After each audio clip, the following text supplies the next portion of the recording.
नमस्कार दोस्तों। तो आज हम बात करेंगे यूएस इलेक्शंस के बारे में, या फिर कह दो कि यूएस के जो प्रेसिडेंट हैं उनका चुनाव कैसे होता है। ये प्रोसीजर जो है वो छोटा मोटा नहीं है, प्रोसीजर 1 से 1.5 साल लंबा होता है। तो आज हम शुरुआत से लेकर आखिरी तक कि यूएस के प्रेसिडेंट कैसे चुने जाते हैं पूरा डिस्कस करेंगे। अगर आप चैनल पर नए हो तो पहले चैनल को सब्सक्राइब कर दीजिए, नीचे जो लाल बटन है सब्सक्राइब कर दीजिए और बेल आइकन दबा दीजिए, जो घंटी होगी उससे आपको मेरे वीडियोज़ के नोटिफिकेशंस मिल जाएंगे और आप वीडियो एकदम देख पाओगे। तो चलिए शुरू करते हैं। देखो, जो यूएस इलेक्शंस की वोटिंग होनी है वो नवंबर के अंदर होनी है, लेकिन उससे पहले का जो प्रोसीजर होता है वो सारा प्रोसीजर को हम डिस्कस करेंगे।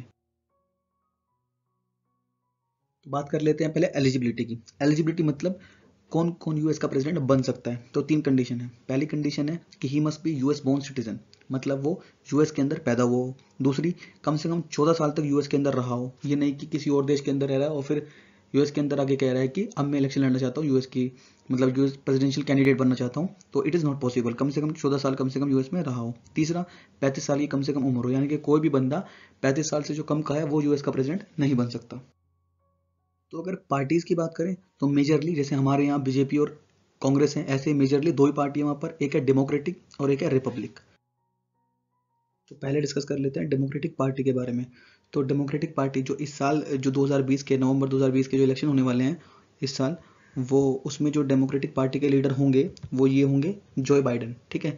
तो जोए बाइडन जो है, अब जोए बाइडन कैसे चुने गए हैं इसका भी एक पूरा प्रोसीजर है, वो मैं आपसे डिस्कस करूंगा आगे कैसे कैसे इनको चुना जाता है, क्योंकि बहुत सारे कैंडिडेट्स खड़े होते हैं, उनमें जोए बाइडन कैसे चुने गए ये हम आगे डिस्कस करेंगे। फिलहाल पार्टी देख लेते हैं। तो पहले इस साल जो है जो बाइडन होंगे US presidential candidate from the democratic party, और इनको सब जानती हैं। बराक ओबामा 2008 से लेकर 12 तक ये प्रेसिडेंट रहे, फिर 12 से लेकर 16 तक रहे, तो ये डेमोक्रेटिक पार्टी के लीडर थे।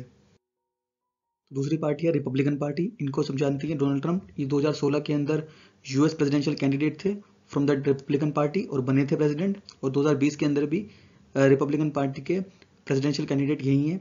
ठीक है। और ये दूसरे हैं जॉर्ज बुश, ये भी रिपब्लिकन पार्टी की तरफ से प्रेसिडेंट रह चुके हैं। सो फाइनली हम प्रोसेस के बारे में बात करेंगे कि प्रोसेस क्या होता है। तो पूरा तो प्रोसेस जो है वो डिवाइडेड है 6 पार्ट्स के अंदर। पहला होगा प्राइमरीज एंड कॉकसेस, उसके बाद नेशनल कन्वेंशन होगा, फिर कैंपेनिंग चलेगी, उसके बाद जनरल इलेक्शन यानी कि आम चुनाव होंगे, फिर इलेक्टोरल कॉलेज और आखिर में इनॉग्रेशन। तो हम स्टेप बाय स्टेप सब समझते हैं। तो देखो, जब भी इलेक्शन होते हैं, यूएस प्रेसिडेंट के इलेक्शन जब भी होते हैं, तो हर एक पार्टी में से 5 से 10 लोग उठते ही उठते हैं। ठीक है। लेट्स से रिपब्लिकन पार्टी में से अब तुम 2016 एग्जांपल लेते हैं। ठीक है। 2016 के अंदर रिपब्लिकन पार्टी को रिप्रेजेंट किया किसने? डोनाल्ड ट्रंप ने। लेकिन डोनाल्ड ट्रंप के अलावा और लोग भी उठे थे रिपब्लिकन पार्टी की तरफ से कि हम रिपब्लिकन पार्टी को रिप्रेजेंट करेंगे इलेक्शन के अंदर, लेकिन ऐसा नहीं हो पाया। मतलब फाइनली हमने चूज किया डोनाल्ड ट्रंप को। अब 5 से 10 कैंडिडेट उठ रहे हैं, हर कोई कह रहा है कि हम रिपब्लिकन पार्टी को रिप्रेजेंट करेंगे और हर कोई एलिजिबल है, लेकिन चूज किया गया डोनाल्ड ट्रंप को। अब डोनाल्ड ट्रंप को कैसे चूज किया गया? ये भी होता है इंटरनल इलेक्शन के थ्रू, इनके भी इलेक्शन होते हैं। अब ये इंटरनल इलेक्शन कैसे होते हैं? ये ऑर्गेनाइज कराए जाते हैं प्राइमरीज एंड कॉकसेस के थ्रू। प्राइमरीज कॉकस क्या होता है यह आगे बताऊंगा, लेकिन आप ये समझिए कि इंटरनल इलेक्शन कराए जाते हैं क्या चुनने के लिए कि उन 10 में से एक प्रेसिडेंशियल कैंडिडेट आखिरी में कौन बनेगा। ठीक है। अब इसके भी कोई डायरेक्ट इलेक्शन नहीं होते हैं, इसके भी इलेक्शन होते हैं इनडायरेक्टली। मतलब आप अब लेट से देखो, हम एग्जांपल लेते हैं कैलिफोर्निया का। लेट से कैलिफोर्निया के अंदर हम इंटरनल इलेक्शन कराने जा रही है रिपब्लिकन पार्टी। तो रिपब्लिकन पार्टी गई, उन्होंने क्या करा, वो डायरेक्टली ये नहीं बोलेंगे कि आप हमारे यूएस प्रेसिडेंशियल कैंडिडेट को चुनो, लाइक डोनाल्ड ट्रंप के लिए वोट करो या किसी और कैंडिडेट जो उठना चाह रहा है उसके लिए वोट करो। नहीं, आप वोट करोगे डेलीगेट्स के लिए। एक टर्म होता है डेलीगेट्स। देखो, डेलीगेट्स अपॉइंट कर दिए जाते हैं हर एक स्टेट के अंदर। लेट्स से कैलिफोर्निया के अंदर डेलीगेट्स उन्होंने बिठा दिए। अब क्या होगा, नॉर्मल लोग जो है वोट करेंगे डेलीगेट्स के लिए। डेलीगेट्स बोल देते हैं कि भाई हम, आप हमें वोट करो, हम आपके जो आपका फेवरेट प्रेसिडेंशियल कैंडिडेट होगा हम उसके लिए वोट करेंगे। तो नॉर्मल लोग वोट करेंगे डेलीगेट्स के लिए। ठीक है।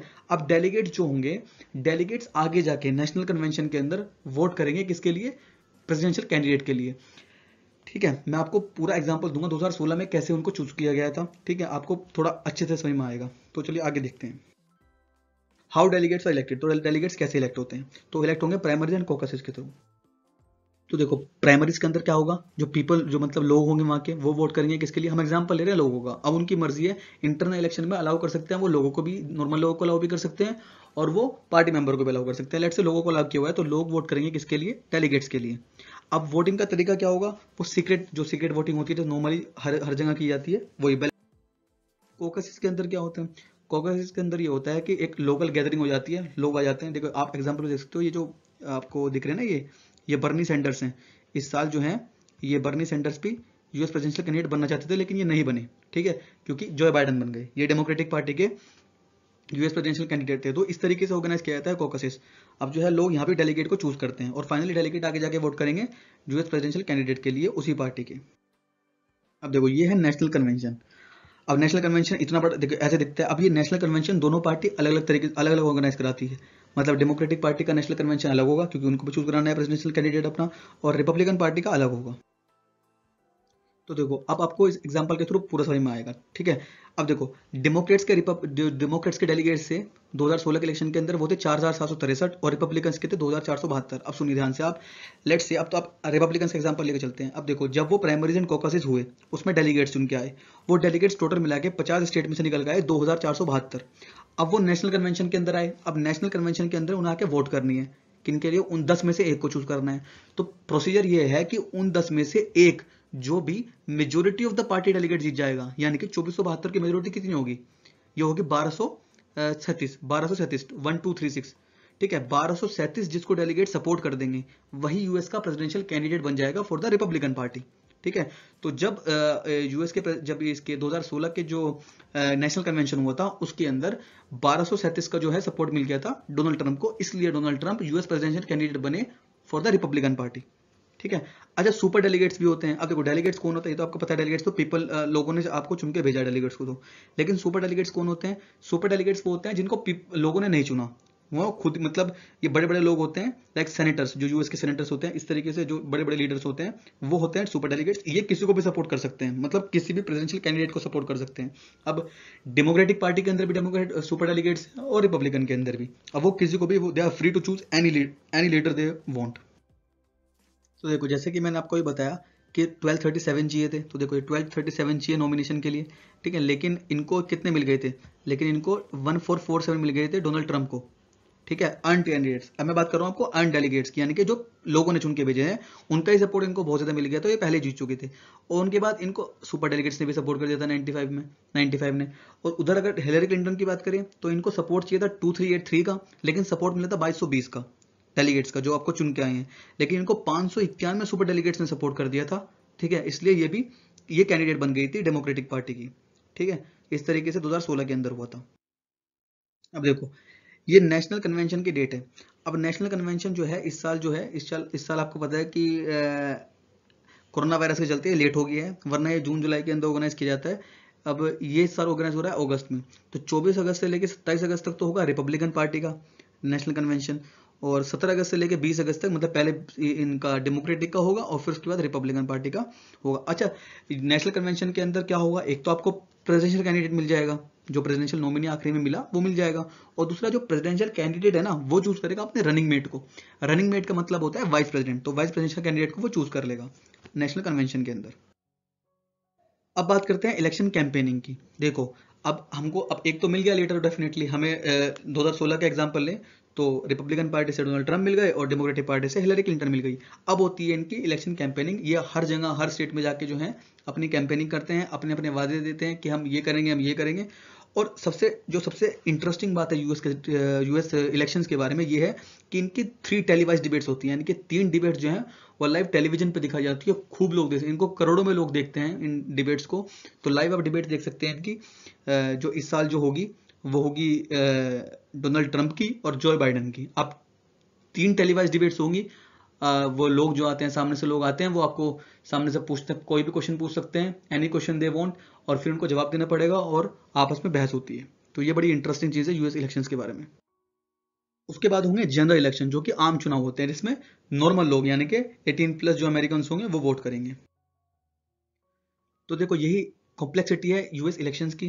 क्या कॉम्प्लेक्सिटी है कि जब नवंबर के अंदर 18+ अमेरिकन वोट करने जाएगा तो डायरेक्टली अपने प्रेसिडेंशियल कैंडिडेट के लिए वोट नहीं कर सकता। मतलब यूएस के अंदर जो इलेक्शन होंगे वो डायरेक्ट इलेक्शन नहीं होते, इनडायरेक्ट होते हैं। मतलब क्या है, मतलब कि देखो जब 2020 के इलेक्शन होंगे तो आपको पता है कि कैंडिडेट कौन कौन है। रिपब्लिकन पार्टी की तरफ से कैंडिडेट कौन है, डोनाल्ड ट्रंप, और डेमोक्रेटिक पार्टी से कौन है, जो बाइडेन। तो आप directly normal American directly Joe Biden या डोनाल्ड ट्रंप को वोट नहीं कर सकता, वो वोट करेगा अपने इलेक्टर्स के लिए, इलेक्टर के लिए, जो भी इलेक्टर होगा। अब जो टोटल स्टेट है यूएस के अंदर 50, और 50 स्टेट के अंदर 538 इलेक्टर्स हैं, ठीक है। हर एक स्टेट के अंदर नंबर ऑफ इलेक्टर जो है वो वेरी करते हैं, इनके अलग अलग हैं। फॉर एग्जांपल कैलिफोर्निया एक स्टेट है, उसके अंदर 50 इलेक्टर्स हैं। टेक्सास एक स्टेट है, उसके अंदर 38 इलेक्टर्स हैं, फ्लोरिडा एक स्टेट है, उसके अंदर 29 इलेक्टर्स हैं, ठीक है। अब देखो एग्जांपल लेते हैं कैलिफोर्निया का। लेट्स से कैलिफोर्निया के, देखो कैलिफोर्निया के अंदर एक सिटी है लॉस एंजलिस। मतलब अब ये देखो लॉस एंजलिस के अंदर मान लीजिए जनरल इलेक्शन होने हैं, तो उसके अंदर दो कैंडिडेट खड़े हुए हैं, एक जॉन एक जेम्स। जॉन जो है वो डेमोक्रेटिक पार्टी का है और जो जेम्स जो है वो रिपब्लिकन पार्टी का है। तो अगर आपने नॉर्मल बंदे ने मतलब जो आम जनता है उसने जाके वोट किया जॉन के लिए, अब वो जॉन के लिए वोट कर रही है, मतलब वो डेमोक्रेटिक पार्टी के लिए वोट कर रही है, यानी कि वो जो बाइडेन के वोट के लिए वोट कर रही है। आप अगर जेम्स के लिए वोट कर रहे हो तो आप रिपब्लिकन पार्टी के लिए वोट कर रहे हो, यानी कि आप डोनाल्ड ट्रंप के लिए वोट कर रहे हो। तो इस तरीके से वोटिंग हो जाएगी। अब जब इलेक्टर्स आपने चुन लिए, अब देखो सबसे इंटरेस्टिंग बात क्या होती है। लेट्स से इलेक्टर्स आपने चुन लिए, ठीक है, 55 इलेक्टर्स जो है, ये सब इलेक्टर्स का पूरा चुनाव हो गया है, 538 इलेक्टर चुने जा चुके हैं। लेकिन इंटरेस्टिंग चीज क्या है, इंटरेस्टिंग चीज यहाँ पे ये है कि विनर टेक्स ऑल का कॉन्सेप्ट है। लेट्स से हमने ये फ्लोरिडा का एग्जांपल लेते हैं, तो फ्लोरिडा के अंदर लेट्स से इलेक्शन हुए, ठीक है, और आपको पता है ये 29 स्टेट है, वो सॉरी 29 इलेक्टर्स हैं। तो 29 में से हम अगर ये कह रहे हैं कि 29 में से जो 15 है, वो जो 15 है वो अगर मिल गए किसको, लेट्स से 15 मिल गए डेमोक्रेटिक पार्टी को, ठीक है, और 14 मिल गए किसको, 14 मिल गए आपकी रिपब्लिकन पार्टी को। तो अब देखो ऐसा नहीं होगा कि 15 जो है वो काउंट हो जाएंगे डेमोक्रेटिक पार्टी के हिस्से में और 14 जो काउंट हो जाएंगे रिपब्लिकन पार्टी के हिस्से में। नो, जिसको भी 15 मिल गए यानी कि मेजोरिटी मिल गई, वो उसको 29 के 29 मिल जाएंगे, विनर टेक्स ऑल, ठीक है, 29 के 29 उसी के हो जाएंगे। ये सबसे डिफरेंट कॉन्सेप्ट है, ठीक है। अब कैलिफोर्निया एग्जांपल लो, तो कैलिफोर्निया के अंदर भी ऐसे होगा, जो मेजोरिटी जीत जाएगा उसको 55 के 55 मिल जाएंगे। अब जो ये पूरे 538 का जो इलेक्टोरल कॉलेज हो जाता है, ये इलेक्टोरल कॉलेज बोलते हैं 538 को, ये जाके वोट करता है आगे प्रेसिडेंट के लिए। अब देखो आगे क्या होता है। देखो ये यूएस का मैप है जिसके अंदर 50 स्टेट है। तो ये नंबर ऑफ इलेक्टर्स गिवन है, लाइक कैलिफोर्निया के अंदर 55 है, ठीक है, टेक्सास के अंदर 38 है, अलास्का के अंदर 3 है, हवाई के अंदर 4 है, ठीक है, और ये फ्लोरिडा के अंदर 29 है। इस तरीके से ये डिवाइडेड होते हैं। अब देखो इलेक्टोरल कॉलेज, अब जो है आखिरी में मतलब 5वां स्टेप है इनॉग्रेशन से पहले इलेक्टोरल कॉलेज का। तो इलेक्टोरल कॉलेज में क्या होता है, जो इलेक्टर्स चुन के आए हैं वो वोट करते हैं दिसंबर के अंदर प्रेसिडेंट के लिए, ठीक है। अब इसका क्या कॉन्सेप्ट है आपको पता है, 538 इलेक्टर्स हैं पूरे यूएस के अंदर। अब जो जिसको भी 270 इलेक्टर्स का सपोर्ट मिल जाएगा वो यूएस का प्रेसिडेंट घोषित कर दिया जाएगा। अब 538 चुन के आए हैं, 538 में से अगर 270 को मतलब मेजोरिटी ने सपोर्ट कर दिया किसको, डोनाल्ड ट्रंप को, तो डोनाल्ड ट्रंप जीत जाएंगे 2020 के अंदर। अगर 270 ने सपोर्ट कर दिया जो बाइडन को, तो जो बाइडन जीत जाएंगे, ठीक है। और ये एक एक वोट कास्ट करते हैं, ये एक वोट कास्ट करेंगे जो इलेक्टर्स हैं, ये एक वोट कास्ट करेंगे पोटस के लिए, पोटस मतलब president of the United states, और एक वोट कास्ट करेंगे रनिंग मेट के लिए यानी कि वाइस प्रेसिडेंट के लिए, ठीक है। तो इलेक्टोरल कॉलेज के थ्रू आपका प्रेसिडेंट जो है वो तय हो जाता है। अब नवंबर के अंदर आपको पता है जनरल इलेक्शन हुए, दिसंबर के अंदर इलेक्टोरल कॉलेज हुआ, और फाइनली जनवरी के अंदर जो है वो इनॉग्रेशन हो जाता है, शपथ ग्रहण होता है यहाँ पर।